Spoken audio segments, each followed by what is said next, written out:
starting with the latest coming in from the Middle East war, we have new visuals. Israel has reportedly conducted airstrikes in the area of Tyre in southern Lebanon. Reports suggest these are supposedly surgical strikes targeting Hezbollah. Let's go to Aditya Vadvan on this. Aditya, help us describe these visuals on our screens. Hezbollah has been struck.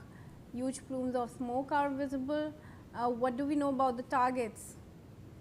Well, absolutely. The Israeli Defense Forces have targeted the Hezbollah hideout in the Tyre area of Lebanon, and definitely, Kriti, indeed, there have been very, very intense strikes by the Israeli Defense Forces, and despite the Iranians, we have seen how the IRGC has just warned that if Israel do not stops bombing Lebanon, then there will be consequences for Israel, and there will be more stronger attacks on Israel by Iran. So definitely now, on the other hand, we just also saw the statement of US President Donald Trump, wherein he said that, as per some reports, during a phone call with Israeli Prime Minister Benjamin Netanyahu, he has said that if now Israel goes to a full-blown war with Iran, then it may find itself alone. So definitely, Kriti, several changes are happening in the geopolitical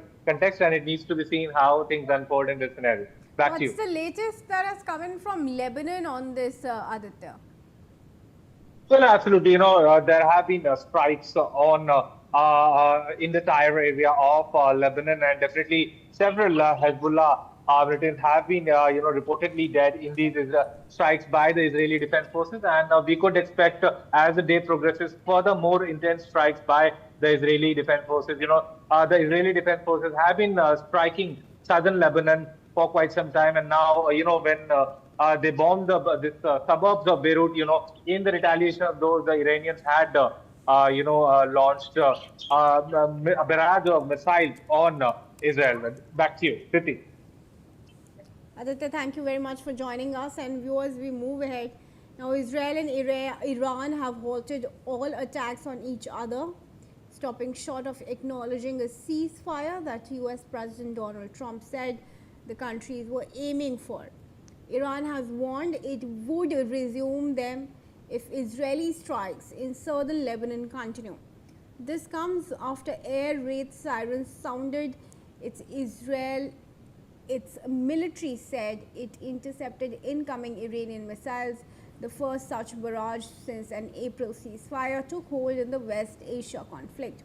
Now, Iran's powerful Revolutionary Guard Corps called the attack a warning after Israel struck Beirut's southern suburbs earlier in the day, threatening wider strikes in the event of repeated aggression.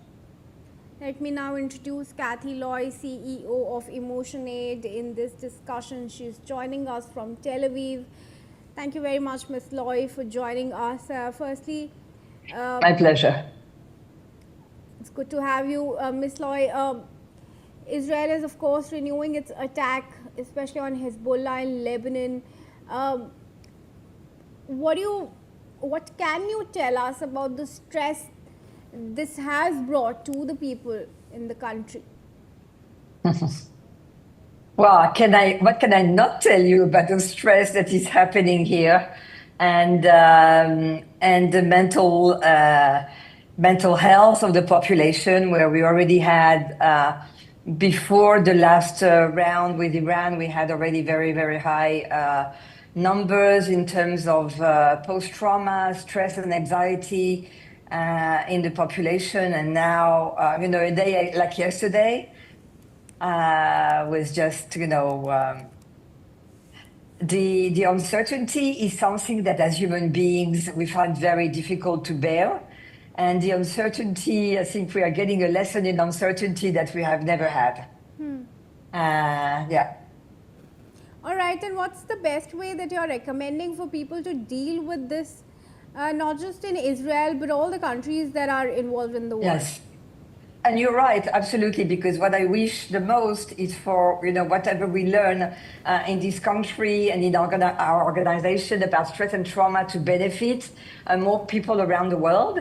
And what is really important is, first of all, to always stay connected to your resources. So, what is actually helping you to cope whenever you're going through a difficult situation? And it's amazing what the human spirit can do. It's amazing what, helping others can help us withstand in terms of stress and trauma. We are much more flexible than we think we are.